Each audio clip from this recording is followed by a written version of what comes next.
somewhere along your journey of awakening, maybe after a major spiritual insight or a personal breakdown, you felt something shift. You saw the illusion, the patterns, the noise, and then silence.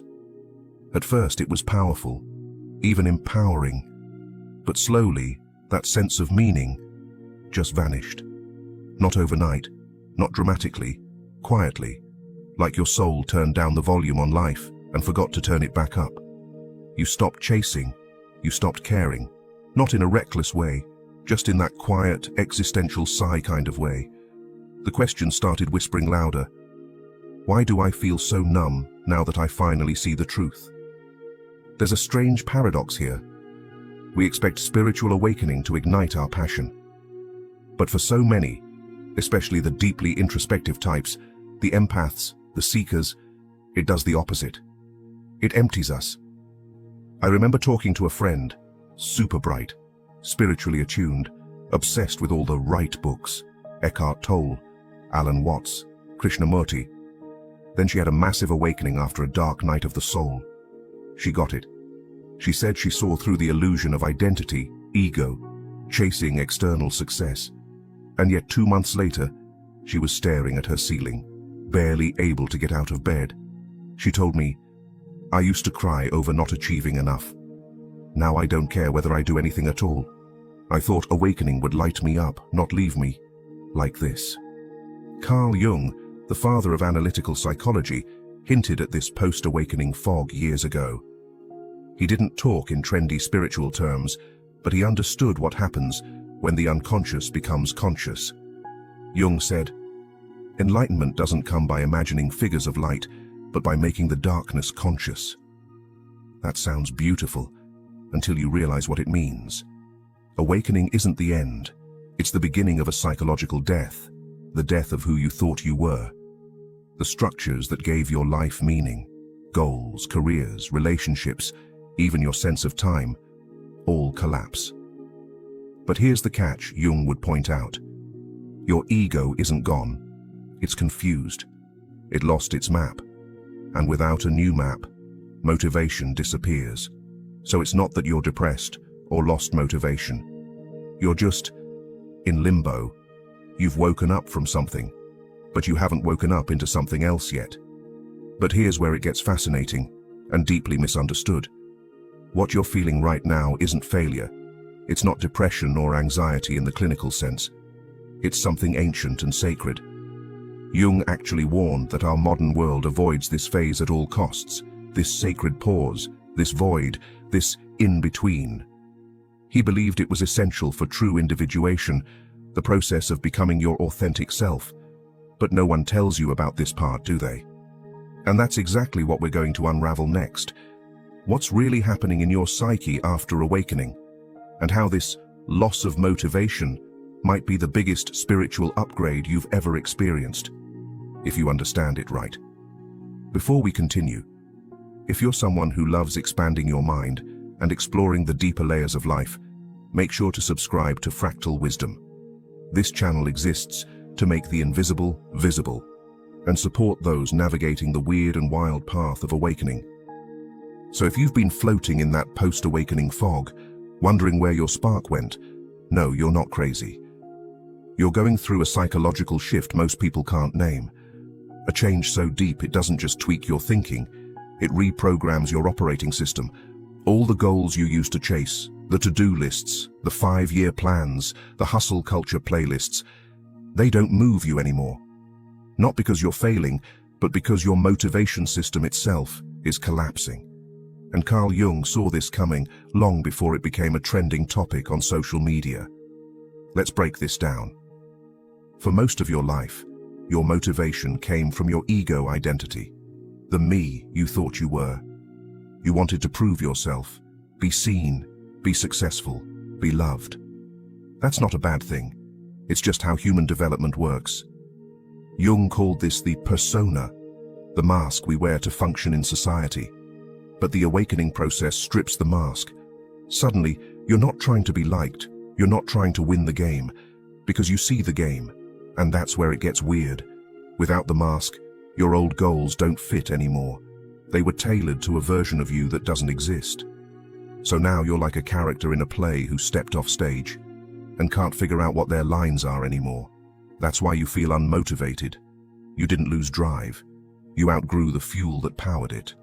Carl Jung believed that we're not here to serve the ego. We're here to integrate it, to align it with something bigger. He named this process individuation, the journey of transforming from a fragmented identity into a whole, unified self. Not the small self that wants praise, but the self that transcendent, the soul-level center inside you that connects to everything. And this self doesn't care about status, or approval, or even clarity. It's here to express truth. So once the awakening happens, your psyche starts recalibrating. It begins rejecting anything fake, forced, or ego-based. That includes jobs, relationships, ambitions, and even your carefully crafted dream board from 2021. That's why people often describe awakening as both freeing and disorienting. But Jung warned, if we stop here, we get stuck. Some people awaken and fall into the trap of spiritual bypassing, convincing themselves that nothing matters, that it's all just illusion. So they disconnect, float and numb out. They confuse detachment with disengagement. But the self wants something different.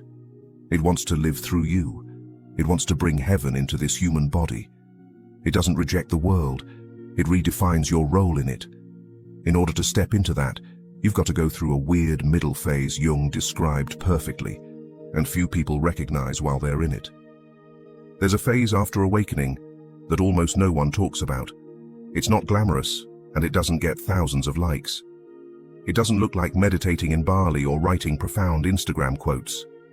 It looks like this: sitting in silence, unable to explain yourself, while the world keeps rushing by. Carl Jung would say you're not lost, you're in between. You've disidentified from the ego, but haven't yet found a new way to live from the self. This space is not a failure, it's a rite of passage.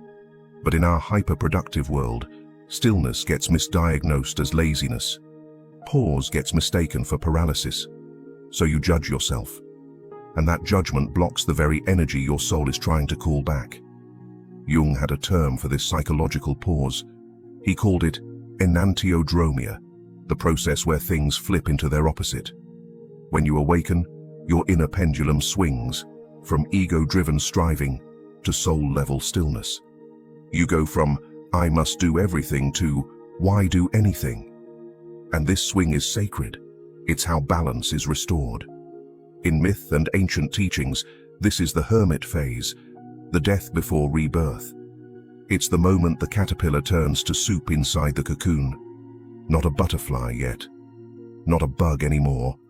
Just goo. And yeah, goo doesn't get stuff done. It doesn't hustle. It dissolves. This is where the ego panics. It wants action, identity, and direction. But the self is whispering, let go.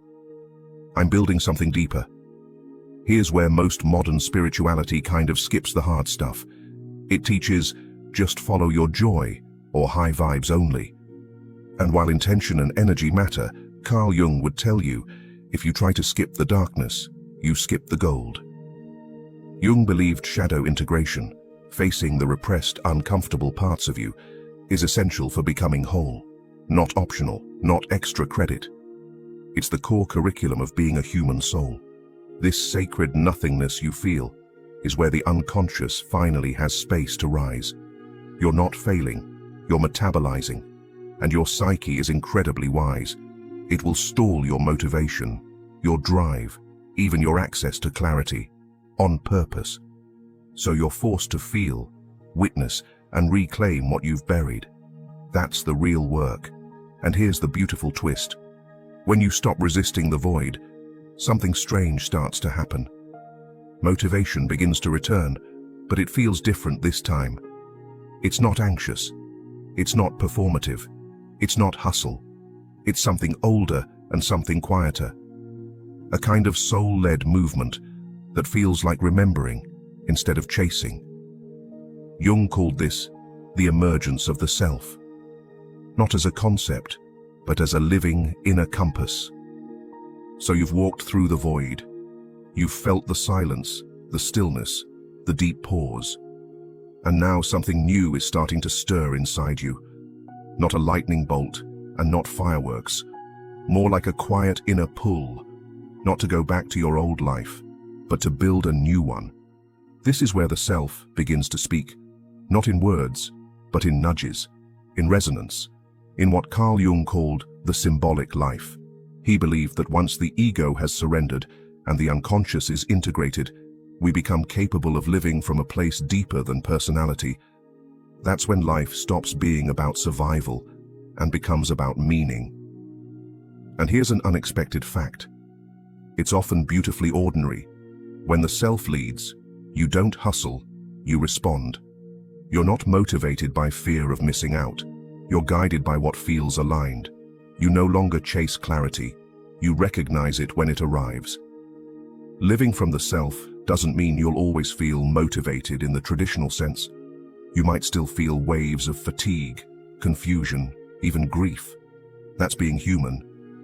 But what you won't feel is that constant sense of inner betrayal, the feeling of dragging yourself through a life that doesn't fit. Instead, you might start to notice you're drawn to create, even when no one's watching. You say no to things that don't resonate, even if they look good on paper. You start following your curiosity, not your checklist. You choose peace over performance.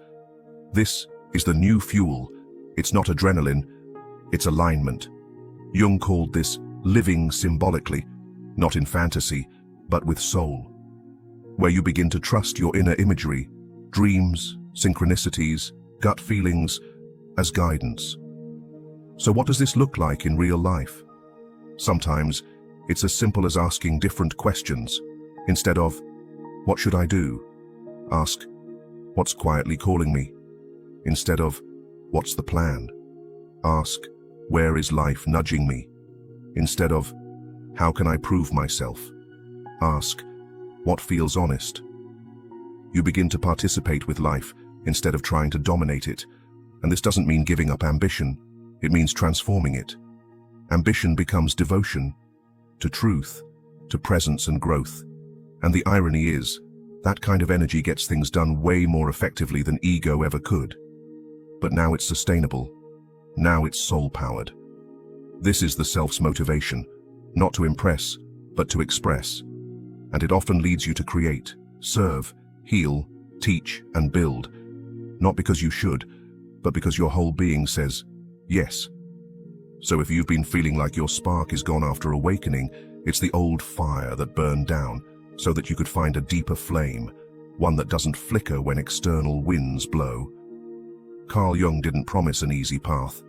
And if you're here, listening to this, you're already walking that path. It's not about getting back your old motivation. It's about discovering a new one, rooted in wholeness, not performance. This isn't the end of your awakening. It's the beginning of your becoming. If this spoke to you, if it helped you name something you've been silently navigating, drop a comment below. I'd love to hear what this journey has felt like for you. And if you want more content like this, where we explore psychology, soul, and self-awareness in ways that actually make sense for real life, make sure to subscribe to Fractal Wisdom. Because awakening isn't the end of the story.